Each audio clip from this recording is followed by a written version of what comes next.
तत्सवितुर्वरेण्यं भर्गो देवस्य धीमहि धियो यो नः प्रचोदयात्।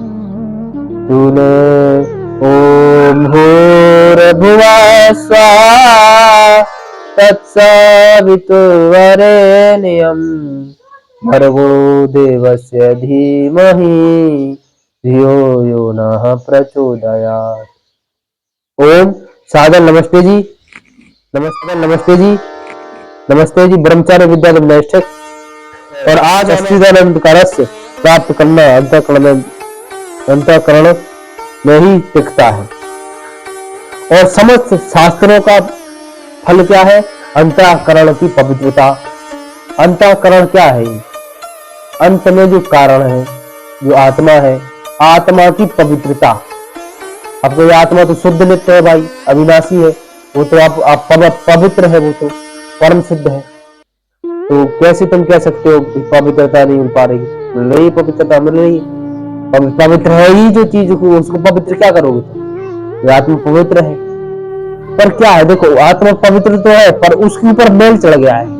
जैसे पुट्टी करते हैं या फिर मतलब मैल चढ़ गया, जैसे शीशा है, शीशे के ऊपर मैल चढ़ गया तो फिर दिखेगा नहीं ना, क्या दिख रहा है? हम नहीं देखेंगे शीशे में नहीं देखेंगे ना। तो ऐसे ही जब हमारा मन पवित्र नहीं रहेगा तो हम कुछ भी नहीं कर पाते। मन पवित्र, मन अंतःकरण पवित्र होना। किसी प्रकार का तुम्हारे ऊपर कभी भी विकार में भी प्रभाव नहीं हो सकता, लेकिन तुम स्वयं विकार को पकड़ हुए हो। बंध्यो कीर मरकट की नाही। सूक्ष्मता से समझो, तुम विकारों के पुंज शरीर को, विकार के पुंज अंतःकरण को दाम्पत्य भाव से, तदात्म भाव से स्वीकार किए हुए हो और चाहते हो कि हम निर्विकार हो जाएं। तुम पकड़े हुए हो काम क्रोध लोभ मोह को, तुम चाहते हो हम निर्विकार हो जाए, नहीं हो सकती। अरे तुम निर्विकार ही हो, निर्विकार थे, निर्विकार रहोगे। विकार जिसमें आ रहे उसमें तदात्म किए हुए हो, परेशान हो। इसका त्याग करना यानी इससे अपनापन हटाना ही साधना है। साधना को हम साधना कर रहे हैं। साधना क्या है? साधना यही है कि निर्विकार होना, काम क्रोध लोभ मोह से दूर, ऊपर काम क्रोध लोभ मोह पर विजय प्राप्त कर लेना। इसका त्याग करना यानी इससे अपनापन हटाना ही साधना है। अभी निर्विकार हो, अभी जीवन मुक्त हो, अभी जीवन मुक्त हो जाओगे, अभी निर्विकार हो जाओगे, सारे पाप नष्ट हो जाएंगे केवल लेकिन एक बात हुआ, नाम जप से। कि विकार अंतःकरण में आते ही स्वरूप में नहीं, आप उसके उसके दृष्टा साक्षी बनकर रहिए तो आप निर्विकार ही है। विकारों से युक्त अंतःकरण से जब तक अपनापन है साधक, तब तक परेशान रहेगा। ये समस्या कभी ठीक नहीं रहेगी होगी।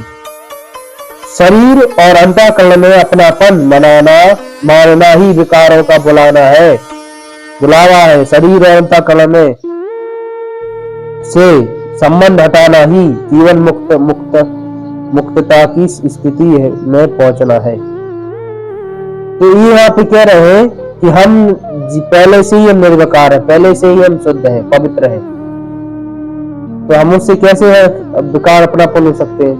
तो शरीर और अंतःकरण में अपनापन मानना ही विकारों का बुलावा है। अब शरीर से अंतःकरण, शरीर और अंतःकरण में अपनापन कि शरीर मेरा है, पर शरीर अपना नहीं है। शरीर किसका है? भगवान का है कि नहीं? है कि नहीं है? तो शरीर अपना नहीं है, ये आंख अपनी नहीं है, अंधे हो जाते हैं। ये नाक अपनी नहीं, कान अपने नहीं है, बहरे हो जाते हैं। ये ना कभी नहीं है, कभी सूंघना बंद कर देती है। तो संसार में अपना कोई ही नहीं है, संसार में अपना कोई नहीं है। बस हम माने बैठे हुए कि संसार में अपने हैं सभी, पर संसार में अपना कोई नहीं है, कोई भी नहीं है अपने संसार में। पर हम मान बैठे हुए हैं कि शरीर अपना है, कान अपने हैं।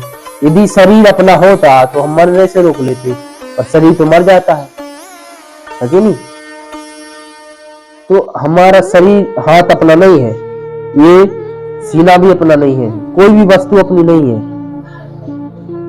तो इसी भाव को हम बता रहे हैं कि अपना कुछ भी नहीं है। ये बात अपने मन में बैठा लो, ये बात जो आपको बता रहा हूं, बात अपने मन में बैठा लो कि कुछ भी अपना नहीं है, सब किसका है? परमपिता परमेश्वर का है। इन्हीं शब्दों के साथ अगली चर्चा, शेष चर्चा आगे।